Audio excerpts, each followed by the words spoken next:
Today, we're looking at a single devastating event in Afghanistan. But what seems like a tragic accident on the surface, well, it actually pulls back the curtain on a much larger, hidden story about displacement and danger.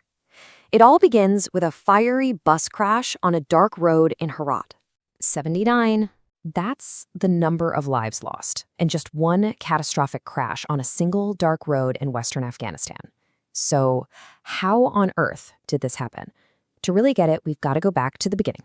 Okay, so what exactly went down on that highway? Let's break down the mechanics of this tragedy. So it's late on a Tuesday night in the Guzara district. A passenger bus strikes a motorcycle. But the really fatal blow comes when it also smashes into a fuel truck. And the result was just instantaneous and horrific. A massive fire just swallowed up the vehicles. But a tragedy on this scale, it isn't really about twisted metal and burned out vehicles, is it? It's about the people who were inside. It's all about the human cost. And when you actually look at who the victims were, the numbers are they're devastating. Out of the 79 people who died, 19 of them were children. Just think about that. Nearly a quarter of the passengers killed were just kids traveling on that bus with their families. You can only imagine the scene. It was just complete horror and helplessness. A witness, a 34-year-old named Akbar Tawakkoli, he put it like this. He said, "There was a lot of fire. We couldn't even get within 50 meters to rescue anyone." Can you even imagine that? Seeing something so terrible and being absolutely powerless to help. And another witness, a 25-year-old named Abdullah, he said something similar, focusing on who he saw. He said, "I was very saddened that most of the passengers on the bus were children and women." You see, this wasn't just some bus full of commuters. This was a bus full of families.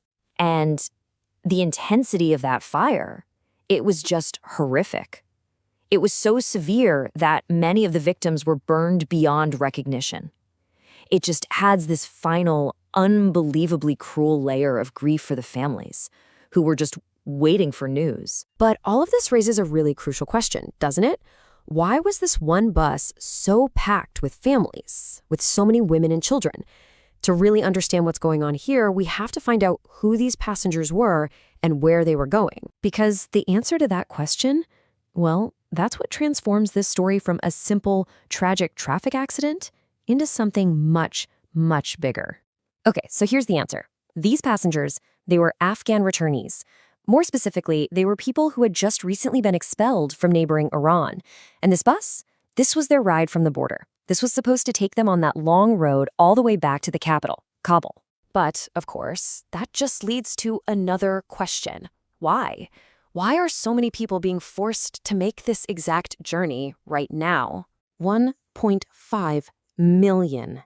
That is the absolutely staggering number of Afghans who have been returned from Iran and Pakistan in this year alone.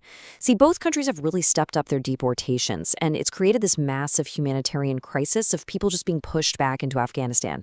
And you have to understand, their situation when they arrive is it's dire. So many of them come back with next to nothing. They're trying to re-enter a country that's already battling extreme poverty and massive unemployment.